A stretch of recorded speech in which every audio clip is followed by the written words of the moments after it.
Hello friends, मैं दिनेश वर्मा आपका are N academy में बहुत बहुत स्वागत करता हूं। आज मैं आप लोगों को वाइटल साइन के बारे में डिस्कस करेंगे।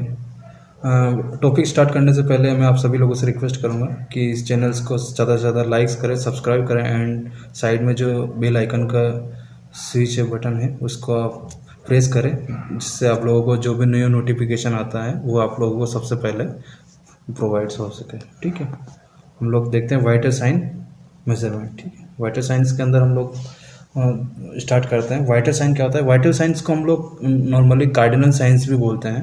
Vital signs reflect the body's physiological status and provide information critical to evaluating homeostatics balance.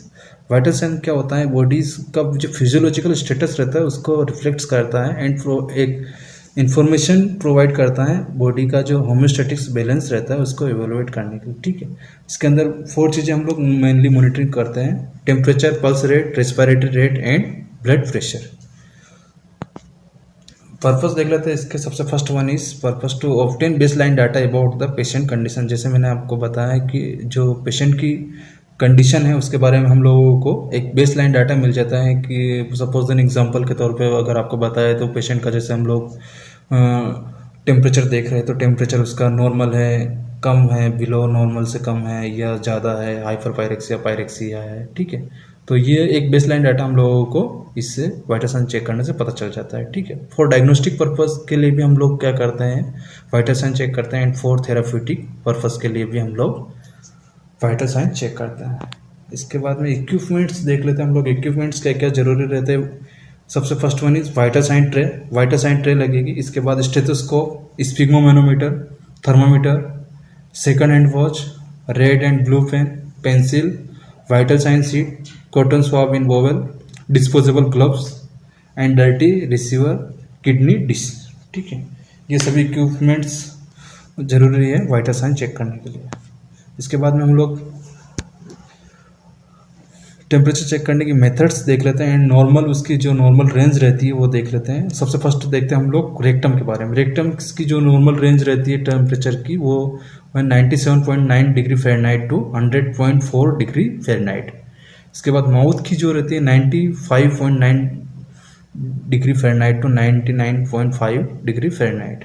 Arm fit की रहती है 97.8 degree Fahrenheit to 99.5 degree Fahrenheit and ears की जो रहती है 96.4 degree Fahrenheit to 100.4 degree Fahrenheit. ठीक है, यहाँ पर थोड़ा सा ये आप लोगों को वेरिएशन आ रहा है तो इसके कंफ्यूज नहीं होना है। क्या होता है, रेक्टम्स के जब भी हम लोग टेम्परेचर लेते हैं तो उसके अंदर हम लोग हमेशा 1 माइनस करते हैं। ठीक है, जितने भी आपको रीडिंग आती है फ़ारेनहाइट के अंदर तो उसको हम लोग 1 माइनस करके देखते हैं। माउथ का हम लोग जो भी आता है वो एक्यूरेट रीडिंग देखते हैं। आर्म फिट की जो रहती है, आर्म से जब भी हम एक्सिला से हम लोग जब भी टेम्परेचर चेक करते हैं तो उसके अंदर हम लोग क्या करेंगे, 1 माइनस करेंगे। ठीक है, सॉरी 1 उसके अंदर प्लस करेंगे। ठीक है, उसके बाद बॉडी टेम्परेचर क्या होता है? Body temperature is the balance between heat produce and heat lost by the body. Body temperature क्या होता है? एक अपनी बॉडी के अंदर जो हीट प्रोड्यूस होती है एंड एक हीट लॉस होती है उसके बीच का जो बैलेंस रहता है उसको हम लोग क्या बोलेंगे, बॉडी टेम्परेचर। इसके अंदर नॉर्मली 2 चीज़ें होती हैं, एक heat production and heat loss. Heat production को क्या बोलेंगे हम लोग, थर्मोजेनेसिस, एंड हीट लॉस जो होती है उसको बोलेंगे हम लोग थर्मोलाइसिस। ठीक है, उसके बाद टाइप्स ऑफ थर्मामीटर हम लोग देख लेते हैं। टाइप्स ऑफ थर्मामीटर के अंदर सबसे फर्स्ट थर्मामीटर है ग्लास थर्मामीटर। इसको वो हम लोग मर्क्यूरी ग्लास थर्मामीटर भी बोलते हैं। Mercury glass thermometer is used for measuring oral, rectal and axillary temperature. It takes about 2 to 8 minute for accurate results. ठीक है, ये मेनली हम लोग यूज़ करते हैं ओरल मेथड्स के अंदर। Rectal and axillary temperature check करने के लिए हम लोग ग्लास थर्मामीटर का यूज़ किया जाता है। ठीक है, इसके अंदर जैसे कि डायग्राम में शो हो रहा है, सबसे आगे वाला पार्ट को जो रहता है उसको हम लोग मर्क्यूरी रहता है। उसके बाद में एक ट्यूब रहती है उसको नैरो ट्यूब बोलते हैं और इसके अंदर एक स्केल बनी रहती है, उसके अंदर रीडिंग रहती है सेल्सियस एंड फ़ारेनहाइट में। ठीक है, उसके अंदर जो मर्क्यूरी शो होता है, जो लास्ट का जो विजिबल पॉइंट रहता है उसको हम लोग टेम्परेचर नोट करते हैं। ठीक है, उसके बाद में नेक्स्ट थर्मामीटर देखते हैं हम लोग, इलेक्ट्रॉनिक थर्मामीटर। इसी को हम लोग डिजिटल थर्मामीटर भी बोलते हैं। It is use to measure oral, axillary and rectal temperature.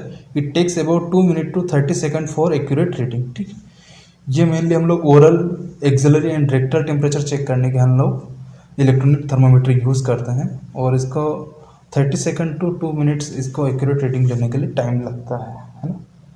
जैसा कि डायग्राम में आप लोगों ने शो हो रहा है वैसे ये थर्मामीटर रहता है, इसको हम लोग क्या बोलते हैं, इलेक्ट्रॉनिक थर्मामीटर या डिजिटल थर्मामीटर। इसके बाद थर्ड है disposable thermometer. It is a chemical thermometer, colours of chemical unit changes to specific temperature, it take about 60 second for accurate reading. ये रीडिंग लेने के लिए इसको 60 सेकंड का टाइम लगता है, और इसके अंदर ये कलर्स कोडिंग के अकॉर्डिंग रहता है। ये सिंगल यूज़ वाला थर्मामीटर रहता है, इसको हम लोग इसलिए इसको डिस्पोजेबल थर्मामीटर भी बोलते हैं, ठीक है। इसके बाद हम लोग देखते हैं टेम्पेनिक थर्मामीटर। टेम्पेनिक थर्मामीटर क्या होता है, it is use to measure ear temperature, tympanic temperature, it takes about 2 to 3 second for accurate reading. Tympanic thermometer हम लोग मेनली जो ईयर टेम्परेचर या टेम्पेनिक टेम्परेचर रहता है उसको चेक करने के हम लोग टेम्पेनिक थर्मामीटर यूज़ करते हैं। ये मेनली हम लोग जो चाइल्ड रहते हैं उनके अंदर हम लोग यूज़ करते हैं, जैसे कि an ear tympanic thermometer used in children. Next, ear temperature 0.5 degree higher than oral temperature. Next, to measure temperature inside the ear canal, जो हम लोग टेम्परेचर चेक करते हैं ईयर कैनाल के अंदर हम लोग थर्मामीटर चेक प्रेस करके हम लोग चेक करेंगे, ठीक है। और इसका जो टेम्परेचर रहेगा 0.5 डिग्री क्या रहेगा, ओरल के टेम्परेचर से इसका हाई रहेगा, ठीक है। It is measure temperature within 2 to 3 seconds. इसको मेज़र करने के लिए कितना टाइम लगता है, 2 to 3 सेकंड्स के अंदर हम लोग इसको टेम्परेचर मेज़र कर सकते हैं, ठीक है। इसके बाद फीवर क्या होता है, एक जनरल कंडीशन है, जब बॉडी का टेम्परेचर हाई हो जाता है अपने बॉडी का, तो उस कंडीशन को हम लोग क्या बोलते हैं, फीवर या हाइपरथर्मिया, ठीक है। Body temperature above then normal is called as fever और hyperthermia. The person having fever is indicated as febrile. जो फीवर की कंडीशन है उसको हम लोग फेब्राइल कंडीशन भी बोलते हैं। इसको हम लोग अगर कैटेगरीज में डिवाइड करें तो 3 कैटेगरीज होती है इसकी, low grade fever, high grade fever and hyperpyrexia. Low grade fever के अंदर एबव 37.1 डिग्री सेल्सियस टेम्परेचर रहता है, but below 38.2 degree Celsius temperature रहता है। हाई ग्रेड फीवर की बात करें तो इसके अंदर एबव 38.2 डिग्री सेल्सियस टेम्परेचर रहेगा, एंड हाइपरपेरिक्सिया की बात करें अगर हम लोग तो हायर देन 40 डिग्री सेल्सियस से ज़्यादा टेम्परेचर है तो उस कंडीशन को हम लोग हाइपरपायरेक्सिया बोलेंगे, ठीक है। इसके बाद में methods of measuring body temperature हम लोग देखें तो मेथड्स के अंदर सबसे फर्स्ट हम लोग मेथड्स देखते हैं ओरल मेथड्स। ओरल मेथड्स के इसके इंडिकेशन एंड कॉन्ट्रा इंडिकेशन हम लोग देख लेते हैं। सबसे फर्स्ट इंडिकेशन रहता है इसका ओरल मेथड्स का कॉन्शियस एंड अलर्ट पेशेंट, ठीक है। अगर पेशेंट कॉन्शियस एंड अलर्ट है पेशेंट एंड कोऑपरेटिव पेशेंट है तो उसका हम लोग कौन सा टेम्परेचर चेक कर सकते हैं, ओरल मेथड्स यूज़ करेंगे। इसे कॉन्ट्रा इंडिकेशन देख लेते हैं। कॉन्ट्रा इंडिकेशन मतलब कौन सी कंडीशन में हम लोग वो टेम्परेचर उस कंडीशन में हम लोग उस नहीं ले सकते हैं, जैसे कि इसके अंदर दिया हुआ है children below 5 years of age. अगर बच्चे की एज जो चिल्ड्रन की एज 5 ईयर से कम है तो उसके अंदर हम लोग ओरल मेथड्स यूज़ नहीं करेंगे, क्योंकि क्या रहेगा अगर हम लोग ओरल मेथड्स यूज़ करेंगे तो हो सकता है जो बच्चा रहेगा और समझदार नहीं रहता है इतना कि उसको अगर हम लोग ओरल में थर्मामीटर लगाएंगे और हो सकता है वो चेविंग कर ले या चबा ले उसका मर्क्यूरी उसको, ठीक है। तो उससे पॉइजनिंग इफेक्ट हो सकता है। इसके बाद नेक्स्ट है अनकॉन्शियस पेशेंट के अंदर भी हम लोग यूज़ नहीं करेंगे। अगर ओरल इन्फेक्शन है तो भी हम लोग यूज़ नहीं करेंगे। एंड टेकीपनिया है पेशेंट को तो भी हम लोग यूज़ नहीं करेंगे। टेकीपनिया क्या होता है, जब ब्रीथिंग रेट जो रहती है अगर वो हाई हो जाती है, ठीक है, तो उस कंडीशन में हम लोग बोलेंगे टेकीपनिया, ठीक है। इसके बारे में आगे हम लोग रेस्पिरेशन के अंदर वो डिस्कस करेंगे। नेक्स्ट मेथड्स होती है रेक्टल मेथड्स। रेक्टल मेथड्स के अंदर इंडिकेशन हम लोग देख लेते हैं। Unconscious patient, mouth breathers, childrens and tympanic patient, sorry tachypneic patients. सबसे फर्स्ट अगर अनकॉन्शियस पेशेंट है तो उसका हम लोग कौन सी मेथड्स यूज़ करेंगे, रेक्टल मेथड यूज़ करेंगे। एंड अगर माउथ ब्रीथर कोई जो रहता है माउथ ब्रीथर अगर रहता है तो उसके अंदर भी हम लोग कौन सी रेक्टल मेथड्स यूज़ करेंगे। एंड चिल्ड्रंस जो रहते हैं उनके अंदर मोस्टली हम लोग रेक्टल मेथड यूज़ करेंगे। एंड टेकीपनिक पेशेंट अगर टेकीपनिक पेशेंट है तो उसका भी हम लोग रेक्टल मेथड यूज़ करते हैं। इसके बाद इसके कौन से कॉन्ट्रा इंडिकेशन है वो देख लेते हैं। सबसे फर्स्ट है इसका हेमोरॉइड्स के बाद में रेक्टल सर्जरी और रेक्टल फिशर्स। अगर इस कंडीशन में हम लोग रेक्टल मेथड्स यूज़ नहीं करें। इसके बाद थर्ड वन इज हम लोग देखते हैं एक्सिलरी मेथड्स। एक्सिलरी मेथड्स के अंदर क्या होता है, सबसे फर्स्ट इंडिकेशन होता है मोस्ट प्रिफरेबली मेथड्स। सबसे ज़्यादा मोस्टली यूज़ कौन सी मेथड्स यूज़ होती है, तो एक्सिलरी मेथड्स जो हम लोग टेम्परेचर यूज़ करने के लिए लेते हैं वो कौन सी होती है, एक्सिलरी मेथड्स, ठीक है। इन्फेंट एंड यंग चिल्ड्रंस के अंदर भी हम लोग यूज़ करते हैं एंड ओल्ड एज पेशेंट्स के अंदर भी हम लोग ये मेथड्स यूज़ करते हैं।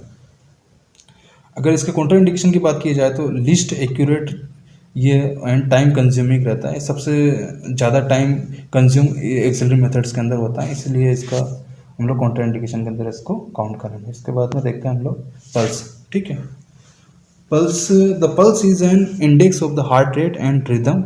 The pulse provide valuable data about person cardiovascular status. ठीक है, पल्स क्या है, हार्ट रेट के इंडेक्स एंड रिदम। रिदम क्या होता है, एक रेगुलरिटी रहती है, एक कंटिन्यूस वेव्स में जो रहती है पल्स जनरेट होती रहती है। ठीक है, और कार्डियोवैस्कुलर सिस्टम का जो स्टेटस है एक वो वैल्यूएबल डाटा इसके थ्रू हम लोगों को प्रोवाइड होता है। ठीक है, इसकी डेफिनेशन देख लेते हैं। The pulse is a wave of blood created by contraction of left ventricle of the heart. ठीक है, इसके अंदर क्या होता है, लेफ्ट वेंट्रिकल्स के अंदर जब कॉन्ट्रेक्शन होगा तो उसके थ्रू कॉन्ट्रेक्शन होने के बाद में जो वेव्स क्रिएट होगी ब्लड के अंदर, ठीक है, उस वेव्स को हम लोग क्या बोलते हैं, पल्स। ठीक है, नॉर्मली अगर हम लोग अगर इसको इस तरीके से भी एक्सप्लेन कर सकते हैं, जैसे कि एक कंप्लीट कार्डियक साइकिल होता है, कंप्लीट कार्डियक साइकिल के अंदर एक कॉन्ट्रेक्शन होता है, रिलैक्सेशन होता है। ठीक है, वो कंप्लीट कार्डियक साइकिल के बाद में जो ब्लड के अंदर वेव्स जो जनरेट होती है उसको हम लोग पल्स बोलते हैं। ठीक है, इसके बाद में हम लोग साइट्स ऑफ मॉनिटरिंग पल्स देखेंगे, कौन कौन से साइट से हम लोग पल्स चेक कर सकते हैं। नॉर्मली 9 साइट्स रहती है पल्स चेक करने की। ठीक है, उसके थ्रू हम लोग पल्स चेक कर सकते हैं। सबसे फर्स्ट है temporal pulse. Temporal pulse diagram में आपको शो हो रहा होगा इजीली। ठीक है, उस टेम्पोरल रीजन पे हम लोग क्या करते हैं, 2 फिंगर से हम लोग पल्स चेक कर सकते हैं। नेक्स्ट कैरोटिड पल्स जो रहती है डायग्राम में जैसा कि शो हो रहा है, हम लोग कैरोटिड पल्स चेक कर सकते हैं। ठीक है, उसके बाद में थर्ड वन एपिकल पल्स, जैसा कि आप लोगों को यहाँ पे पॉइंट्स दिया हुआ है। ठीक है, ये apicals pulse before age, apical pulse of age 4 to 6, apicals pulse in adults. ठीक है, 3 लोकेशन देके रखिए। इसको हम लोग स्टेथोस्कोप के थ्रू हम लोग पल्स चेक कर सकते हैं। ठीक है, इसके बाद हम लोग पल्स चेक करें, ब्रेकियल पल्स हम लोग चेक करेंगे। ब्रेकियल आर्टरीज जो रहती है उसका जो ब्लड सप्लाई रहती है उसके थ्रू हम लोग क्या करते हैं, ब्रेकियल पल्स हम लोग चेक कर सकते हैं। उसके बाद next radial pulse, radial arteries जो रहती है वहाँ पे हम लोग पल्स चेक करेंगे। Middle finger and index finger हम लोग कॉमनली यूज़ करते हैं इसके लिए। ठीक है, सबसे कॉमनली हम लोग रेडियल पल्स चेक करते हैं, कॉमनली यूज़ करते हैं इसके लिए। ठीक है, इसके बाद फीमोरल जो रहती है, फीमोरल आर्टरी के हम लोग पल्स चेक करते हैं। ठीक है, उसके बाद पोप्लिटियल्स एंड पोस्टीरियर टिबियल्स। पोप्लिटियल्स के अंदर हम लोग जो लोअर लेग रहता है, लोअर लेग के अंदर क्या रहता है, 45 डिग्री का एंगल बनाते हैं। 45 डिग्री का एंगल बनाने के बाद अदर डायग्राम में आपको एक शो हो रहा होगा। ठीक है, वो एक हैंड्स का दोनों हैंड से एक एंगल लेते हैं, उस एंगल से हम लोग क्या करते हैं, पोप्लिटियल पल्स चेक करते हैं। उसके बाद में पोस्टीरियर टिबियल, पोस्टीरियर टिबियल्स के अंदर 3 फिंगर हम लोग मेनली यूज़ करते हैं। ठीक है, जैसे कि आपको यहाँ पे एक रेड कलर का विजिबल लाइनिंग विजिबल हो रही होगी। ठीक है, वहाँ पे उस लाइनिंग पे हम लोग क्या करेंगे, वहाँ पे प्रेस करेंगे और पोस्टीरियर टिबियल हम लोग पल्स चेक करेंगे। उसके बाद डोर्सल पेडिस, डोर्सल पेडिस के अंदर क्या करेंगे हम लोग, डोर्सल पेडिस के अंदर डोर्सल पेडिस आर्टरीज जो रहती है वो हम लोग चेक करेंगे। ठीक है, जैसा कि डायग्राम्स में हम लोग देख रहे हैं, 3 फिंगर्स इसके अंदर यूज़ करेंगे। ठीक है, और डोर्सल पेडिस हम लोग पल्स चेक करेंगे। ये डायग्राम है। ठीक है, यहाँ पे लोकेशन देके रखिए कि कौन कौन से लोकेशन पे कौन कौन से आर्टरी रहती है। ठीक है, और कहाँ से हम लोग पल्स चेक करते हैं। जैसे कि सबसे फर्स्ट है टेम्पोरल। ठीक है, टेम्पोरल रीजन में carotid, brachial, radial, femoral, popliteal, dorsal pedis, posterior tibial and apical pulse. ठीक है, उसके बाद में हम लोग पल्स रेंज देख लेते हैं। Normal pulse rate varies depending on age. ठीक है, जैसे कि सबसे फर्स्ट पॉइंट है कि जो पल्स रेट रहती है वो क्या रहती है, एज के अकॉर्डिंग चेंज होती रहती है। जैसे कि अगर आप इन्फेंट्स में देखोगे तो आपको पल्स रेट हाई मिलेगी अकॉर्डिंग टू एडल्ट्स। जैसे कि अगर बच्चों में आप वो देखोगे इन्फेंट्स में, न्यूबॉर्न बेबीज के अंदर, तो आप लोगों को 120 to 160 नॉर्मली क्या रहेगी, पल्स रेट मिलेगी। ठीक है, अगर हम लोग एक्यूरेट पल्स रेट की बात करेंगे इन्फेंट की तो कितनी रहती है, 140 बीट्स पर मिनट। ठीक है, और वहीं अगर हम लोग एडल्ट्स की बात करेंगे तो वो कितनी रहेगी, 72 बीट पर मिनट। ठीक है, इसके बाद for a healthy adults the normal resting pulse ranging from 60 to 100 beat per minute. अगर हम लोग एडल्ट्स की बात करेंगे तो एडल्ट्स के अंदर क्या रहेगा, 60 to 100 beat per minute pulse रहेगी। ठीक है, इसके अंदर कुछ कंडीशन रहती है, जैसे कि कम पल्स हो गई तो उसको क्या बोलेंगे, ज़्यादा हो गई तो उसको क्या बोलेंगे, तो वो देखे रखा है इसके अंदर। Next tachycardia. टेकिकार्डिया क्या होता है, an abnormal rapid heart rate over 100 beat per minute. इस कंडीशन के अंदर क्या होगा, हार्ट रेट क्या हो जाएगी, फास्ट हो जाएगी, रिपीट हो जाएगी। 100 बीट पर मिनट से ज़्यादा अगर फास्ट हो जाती है तो उसको क्या बोलेंगे हम लोग, टेकिकार्डिया। नेक्स्ट ब्रेडिकार्डिया क्या होता है, इसके अंदर हार्ट रेट स्लो हो जाती है, 60 बीट पर मिनट से अगर स्लो हो रही है हार्ट रेट तो उस कंडीशन को हम लोग बोलेंगे ब्रेडिकार्डिया। उसके बाद बाउंडिंग क्या होता है, बाउंडिंग के अंदर क्या होता है, स्ट्रॉन्ग फुल फोर्स पल्स होती है, उसको क्या हम लोग बोलेंगे बाउंडिंग पल्स। इसके बाद हम लोग देखते हैं respiration. Respiration is the process of bringing oxygen to body tissue and removing carbon dioxide from it.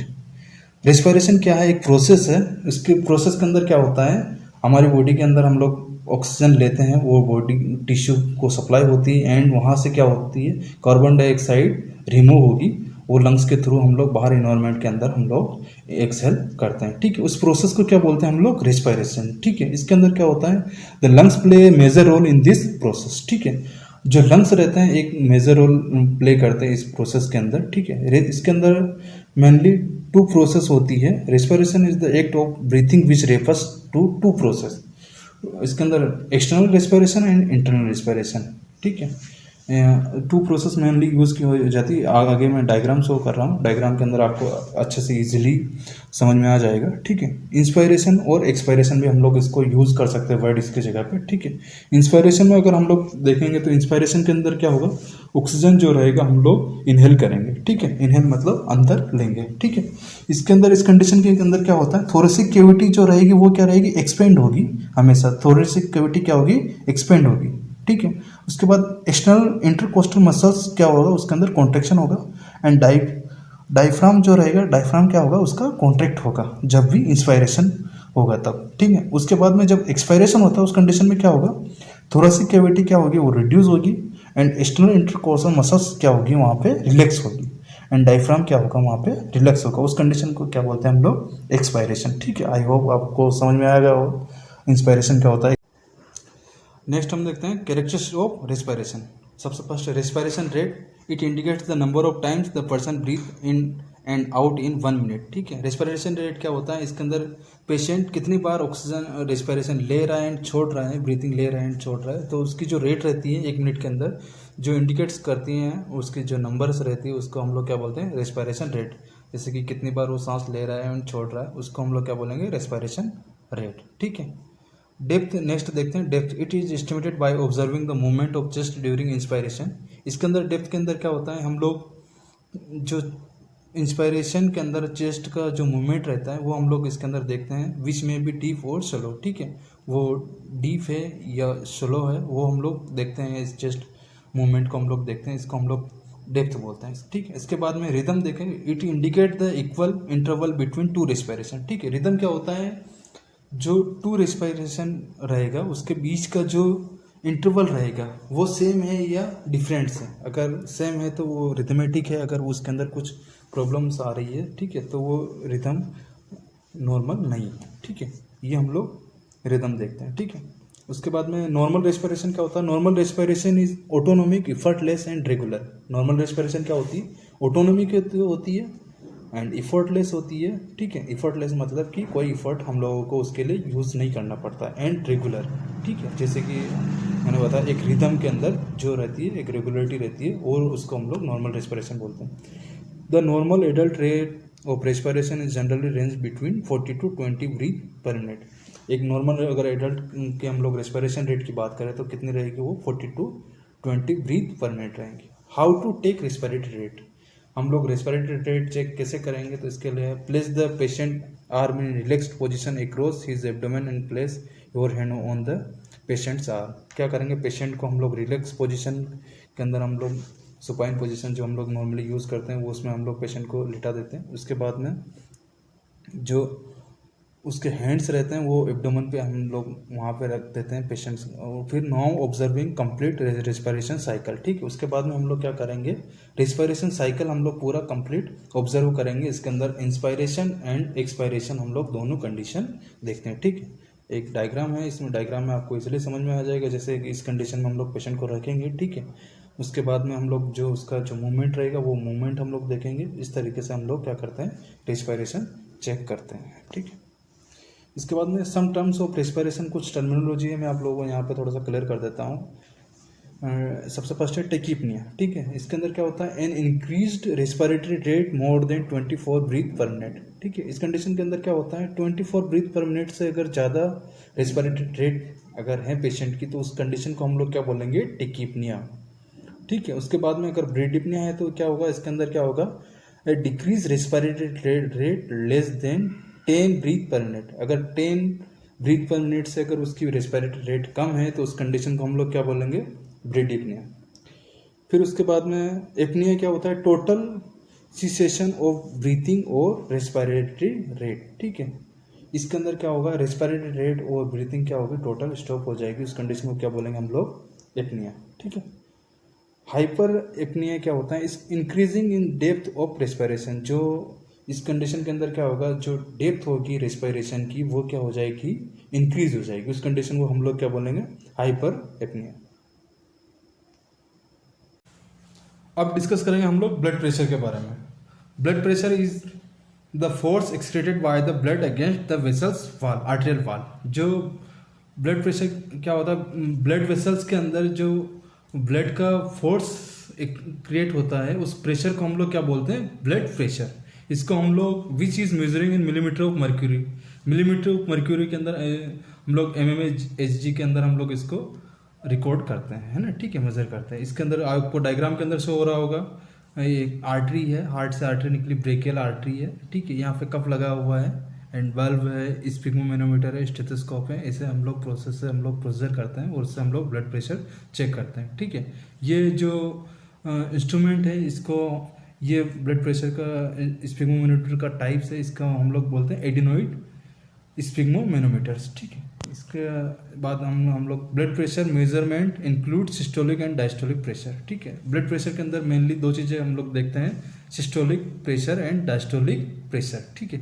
The maximal pressure exerted on the arteries during contraction of left ventricles of the heart, ठीक है। Systolic pressure क्या होता है, maximum pressure जो create होगा artery का, ठीक है, जब कब होगा, during contraction of left ventricles of heart. जब लेफ्ट वेंट्रिकल्स हार्ट का कॉन्ट्रैक्ट होगा तब जो फोर्स क्रिएट होगा आर्टरी के अंदर, उस प्रेशर को हम लोग क्या बोलते हैं, सिस्टोलिक प्रेशर, ठीक है। उसके बाद हम लोग देखते हैं डायस्टोलिक प्रेशर। डायस्टोलिक प्रेशर क्या होता है, the amount of pressure excreted on the arteries wall with the ventricles at rest. जब वेंट्रिकल्स का जो रेस्टिंग टाइम पीरियड रहता है तब जो वो प्रेशर क्रिएट होगा आर्टरीज वॉल्स के अंदर, तब उस प्रेशर को हम लोग बोलेंगे डायस्टोलिक प्रेशर, ठीक है। इसके बाद में हम लोग देखते हैं methods of measuring blood pressure, ठीक है। इसके अंदर first one is direct method. Direct method के अंदर क्या होता है, an ओसिक्लोस्कोप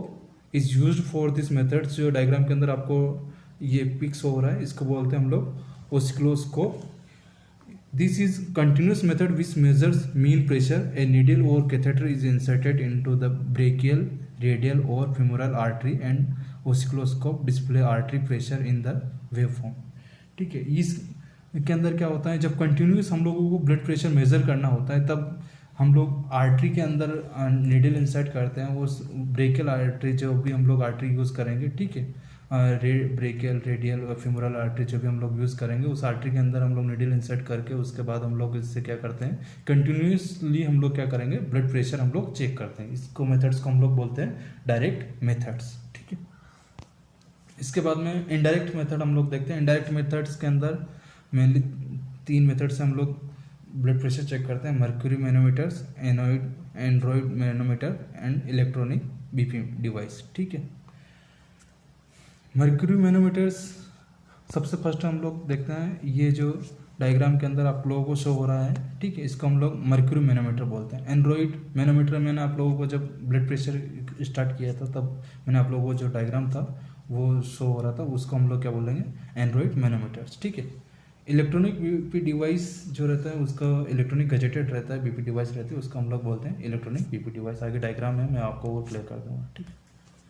normal pressure in an adult various between 100 to 140 mmHg systolic and 60 to 90 mmHg diastolic, but BP may vary widely depending on individual others factors. ठीक है, normal blood pressure कितना होता है एडल्ट्स का 100 to 140 mmHg systolic blood pressure रहेगा and 60 to 90 mmHg diastolic pressure रहेगा। But क्या रहता है, इंडिविजुअल पर्सन का अलग अलग ब्लड प्रेशर से होगा।